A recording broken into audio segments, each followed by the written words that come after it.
Hello there, my lovelies. How are we doing? My name's Boomy and you're watching my channel, Boomy Reactions. Now today, guys, we're going to be watching a Lost in the Pond video. I can't even remember the last time that I watched one of Laurence's videos. And, you know, it makes me sad because I really, really like them. I find them very, very funny. And, you know, he's a northerner as well. So we have that in common. So 8 phrases that Laurence has only heard since moving to America. Okay. Off the top of my head, I can't think of any. But saying that, I don't know, like, I think maybe my generation and younger generations as well, there's a lot of a culture overlap because, you know, all of the TV that we watch is American based.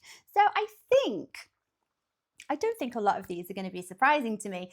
In fact, I might use them in day-to-day conversation, like awesome, which to a lot of older British people, the use of the word awesome is very Americanized. It's an Americanism. And, you know, they might not like hearing it. I don't know. But yes, okay, that is one that I definitely use like at least 3 times a day. I'm trying to think of any others. Do you know, I can't think of any off the top of my head, but I'm sure Laurence is going to tell us all about them. And guys, if you're enjoying these reactions, don't forget to like and subscribe. Thank you so much, my lovelies. If you're interested, I have a Buy Me a Coffee account. That link is over here. And if you would like to help support my channel any further, I have a Patreon account. And if you want to check that out at all, that link is in the description just below there. Okay. Hello. 18 years ago, I moved to the United States, and something that happens when you've lived in another country for a long time, you start to forget whether certain phrases that you now hear and sometimes use every single day were ones that you also used back home. And then occasionally I visit home either on holiday or to visit family, and the absence of those phrases becomes very apparent. And Okay. Do you know, I have a cousin who immigrated and moved to Australia. Now, every now and again when she comes back with this, what we perceive to be a very strong Australian accent. But according to my cousin, she's the British one, the quintessentially British girl when she moves back and she goes back to Australia. It's bizarre, isn't it? one phrase that's become particularly common in my life is, if you've not yet subscribed to this channel, do that now. Subscribe to Laurence. In the meantime, here are 8 phrases that I definitely only heard after moving to the United States. Such drama. Predictably, Britain has many words to describe a person who is sulky about a certain situation. Moody. Grumpy, moody, stroppy, and where I'm from in Lincolnshire, mardy. But American English... Mardy. I think that might be a northern word. I don't know, actually. Maybe it's just a British colloquialism. Yeah, if you're mardy, no idea where this word comes from at all, by the way, guys. Or even slightly more offensive, if you're being mardy, you're going to get called a mardarse. I got called that when I was little. Or she being a mardarse. Yeah, mardarse. That still tickles me. It still makes me laugh. I'm trying to think of another word for it. Yeah, mardy is a common one up north. Has a fairly equivalent term to these, but I've noticed it's been getting used more and more in the last few years, and that is the word salty. In other words, Laurence was salty that he had to film outside today because we have contractors over. Nothing wrong with filming outside. I've never experienced it. Salty. Yeah, this is a phrase that I'm very aware of. I've heard it used plenty of times in the UK, probably by my generation and younger. If you're bitter, resentful, moody, grumpy, can actually be used in quite a few different contexts, really, can't it? I think with certain phrases, British people are very familiar with these because they've heard them in films, but salty, even though it was first attested in America... Took the words straight out of my mouth. That's what I said earlier. Yeah, we are. I think I'm going to be familiar with an awful lot of these, and it is just because of watching an awful lot of TV, film, TV shows, music, maybe. Like I said, if any of our American cousins listening, you've had the joy of listening to the Arctic Monkeys. One of their songs, is it actually called Mardy Bum? It's one of their good ones. Not a Mardy Bum. In English 100 years ago isn't one of those that I was aware of until I moved here. I suppose it must be one of those words that doesn't translate as well to film as, say, the word pissed, which Americans use to mean angry, upset, whereas British people use it to mean drunk. I already knew of that. Oh, yes. Oh, yeah. No, well mentioned. Interchangeably, it's context driven. So if you say the term pissed in the UK, to older generation, actually, no, I think to everyone, if you use it in a particular context, like in the context of, oh, they're angry, they're pissed, everyone is going to know that you mean that they're trying to say that they're angry, but it's like a dual meaning over here. We've adopted the Americanism, but we still maintain our Britishism, and calling someone pissed is quite a frequent thing over here. Difference, and I think that gets at the heart of why I'm making this video, is to emphasise that Britain and America are more different than even I realised. In Britain, just like here, you'll often find yourself fooling around with your friends, and weird. The act of doing so has many phrases associated with it: pissing about, joking around, and many others. But in American English, they don't just do these things. Americans also goof off or goof around. Oh, goofing off. I've heard it. I don't use this term. I don't think a lot of British people use it, but we know exactly what you mean when you say it. Yeah, like Laurence said, there's lots of different ways that we would describe, or what the words that we would use to say someone is goofing around, messing around, goofing off. Most of us probably wouldn't say goofing off. Goofing around, more than likely you'll be told that someone's messing around. Pissing around, yes, it's a bit more of an aggressive, jokey kind of feel to it. There is a worse one. If you really want to set the tone in there, if you're really trying to get at someone for messing around, and it's dicking around. A little bit playful, but more aggressive at the same time. In fact, here the word goof can be used in a lot of different contexts, such as, isn't Laurence such a goofball? Or you might share this video on social media with the description, this video is so goofy. And I know what you're thinking, ooh, Laurence. They obviously took this word from the Disney character of the same name. And this isn't true, the word goofy predates that character by some years. Ah, so Goofy was named after the term was already coined. Okay, I would have assumed, actually, that the term goofy or goofing around or goof did come from Goofy the dog. No, it doesn't. He was named after it. Well, there you go. Learn something new every day. Anyway, here's me and my brothers goofing around on Christmas Day, 1983, for example. Goofball. Speaking of photographs, one phrase that's popular among America's youth is so-and-so's got aura. And in my case, that's literally true, thanks to today's sponsor, Aura Frames. Aura Frame is the We can't show that ad. Good. Checkout terms and conditions apply. We can't show that ad, but aura is, okay, so aura, the context that I'm used to hearing aura is like in more of a spiritual kind of sense, like your aura. How do you describe an aura? Like an emanating energy? Maybe. That might describe it, kind of.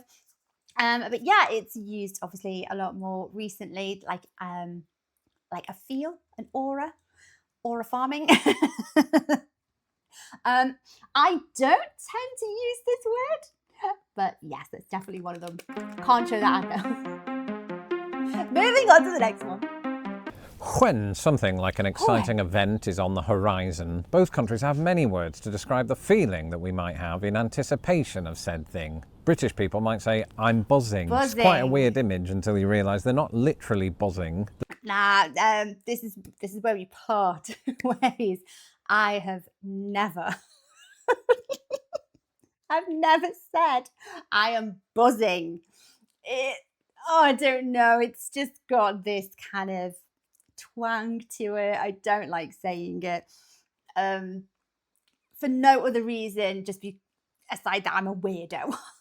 I don't think there's any particular connotations with it, or, it's not a class distinction or anything like that. It is just me personally.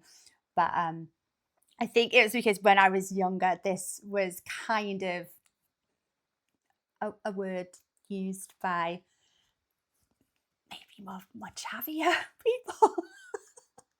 So I avoided it like the plague. I've never actually used the term buzzing. But yes, to be excited, you're buzzing, or, if you get your buzz on, drinks,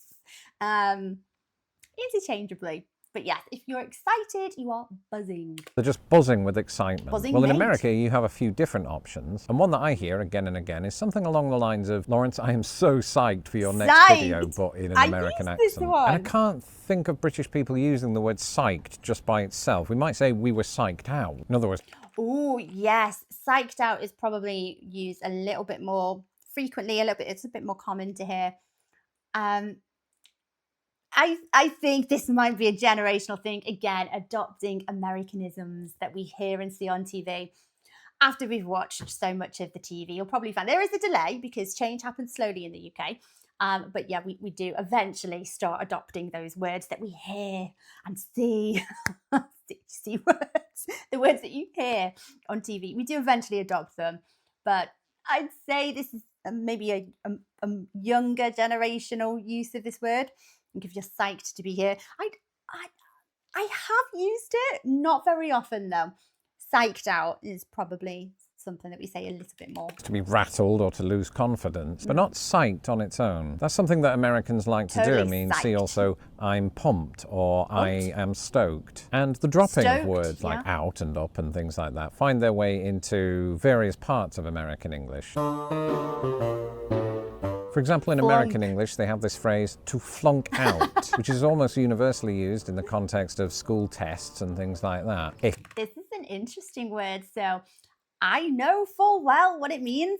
I don't need to question it or look really confused when I hear that term. And younger generations, again, maybe it's my generation and younger, we know what it means, but I don't think anyone uses this in the UK. I've never heard it been said or used in, obviously there's only really one context you can use this, isn't there? If you fail a test over here, you fail it. I've never heard anyone say flunk. So that one, interestingly, I don't think that one's caught on. If you flunk out on a test, you have failed that test. And when I first moved here, I just happened to have family members on my wife's side who were graduating at this time, and they would describe friends who had flunked out on the test or indeed flunked the test. In Britain, I'm not sure what the equivalent would be because I've not really ever failed a test. Shut up. I think I used to... Get a nice little praise in there. I don't know because I've never failed a test. I failed my driving test first time. I flunked it. To tell my parents, no, I didn't fail. NA just stands for nearly amazing. But you know, American phrases that end with the word out aren't always negative, even though they sometimes sound like they should be. Take, for example, I looked out. And I don't mean I looked out over the horizon. I mean look as in good fortune. Yeah, like you got lucky, I looked out. I have not actually heard that phrase as often as the other ones. I wonder, for American viewers, is this a regional use? Or is it just a generalized Americanism? I have heard it, never used it. I've not heard it here in the UK.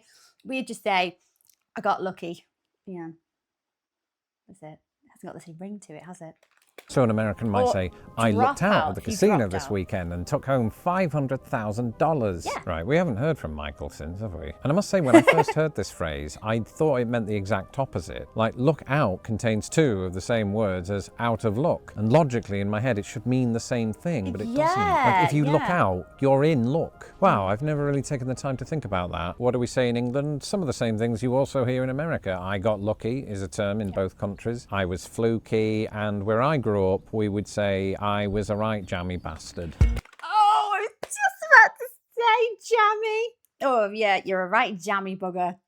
It means you have an element of luck. You got very lucky, or something almost like dodgy, like the kind of luck. How would you describe dodgy? Pass. That one will come up another time. But yeah, jammy is like uncanny, like lucky. What was the first one he said? Oh, fluke. Oh, it was just by pure fluke. I wouldn't describe anyone as fluky, but I would say by fluke. By chance, this happened. Once again, both countries have a lot of different phrases for the act of going to sleep. When I was a kid, my mum used to say to me, time to go up the wooden hill to Bedfordshire. Or we might say, I need to have a nap. And notice this is slightly different from the American use of that phrase, from whom you would hear, I need to take a nap. This happens with many leisurely activities. Oh, yes. Obviously, we use the word nap over here, but we would say, I'm going to take a nap.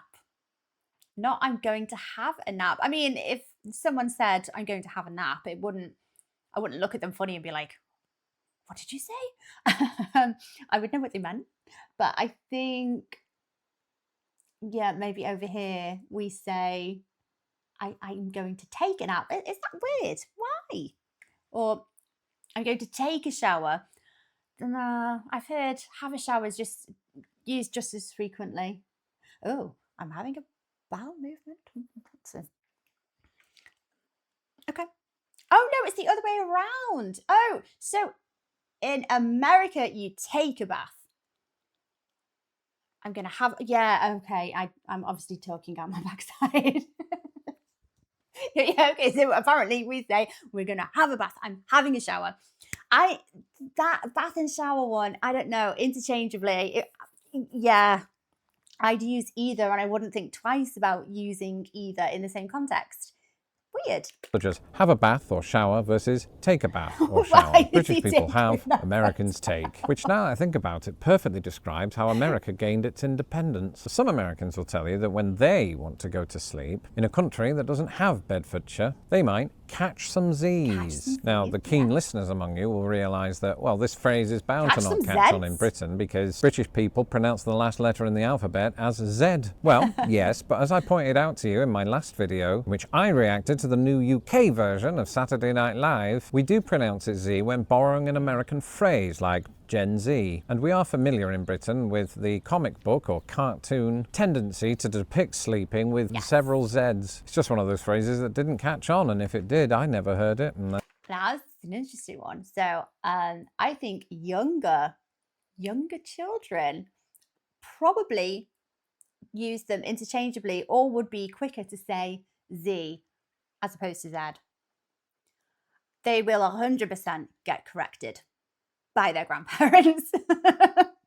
But I don't think it's that unusual. Like the younger people are now, that is catching on, but a bit of a slow burner. I think it's one of these things that takes a while to catch on. Like everything else in the UK, change happens very slowly.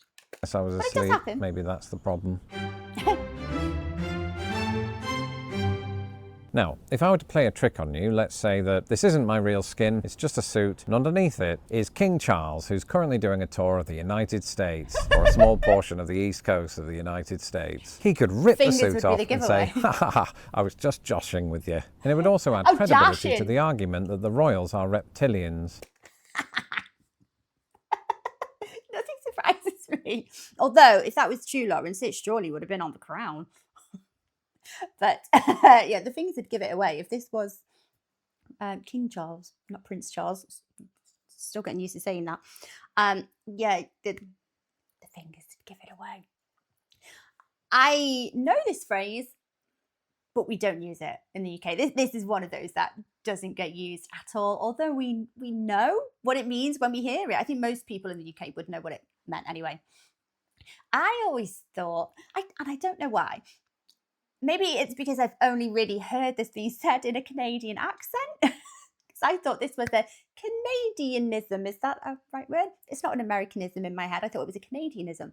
No, it's not. It's an Americanism. Is that right? Yeah, maybe it's just because I've heard this being said, like, oh, I'm just joshing with you. I'll never do that again. Very nice. All that to say, Americans are less likely to Just say, joshing I with was you. just joshing with you. Instead, they might say, I was yanking your chain, Yanking your which chain, when I yeah. first heard it sounded wrong. Alright, so I'd never thought about that phrase like that. Okay, see where he's coming from though. What is this? I like this. Yanking your chain. Yeah, we know what it means. Never heard anyone in the UK say this. We just have that one phrase, which is just only joking with you. Oh, I'm just playing. I'm just kidding. Kidding. There you go. Only kidding. That's probably one we're quicker to use. Not ever heard the other, joshing or yanking your chain. Not ever heard anyone saying that. Don't think I've ever said it either. But if I were to now reveal that, in fact, I'm not King Charles, I am who I say I am, YouTube sensation Laurence Brown. You might forgive me. People in both countries might say, no worries, Laurence. Brits might say, you're all right, mate. Whereas Americans very often tell me, it's all good, dude. It's all and good. I think it's fitting that we finish on that phrase because it's one that I like. It's one that I say. It's one that I'm about to say to those contractors. So in the meantime, I'm going to stop goofing around and I'll let you be psyched for this video. Until the next time, goodbye. Goodbye.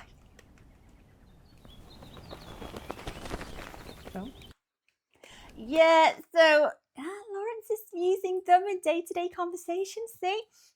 It's all good. I don't think that's that weird to say over here. But you're far, far, far, far more likely, like if you accidentally bump into someone at the pub, as you know, because this example is in Britain, if you accidentally just nudge into somebody by accident, you're far more likely to hear someone say, yeah, all right, mate. You're all right. Don't worry about it, yes. But yeah, I think you're more likely to hear, nah, you're right, mate.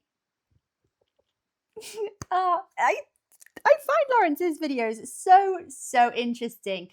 The language, and you know, he's being the same language, but the difference between like the colloquialisms, the accents, just the language that we use is so interesting. And you've got to find the humor in it. You have to, don't you? Because it is entertaining. It is funny. I think it's adorable. I am partial to the Texan accent. Yes, ma'am. I do. I love that one. Or the Louisiana accent. Why am I talking about accents? But yes, the language and the difference in how we use it is so interesting. Guys, I hope you enjoyed watching along with me. Take care of yourselves, and I'll see you next time. Bye-bye.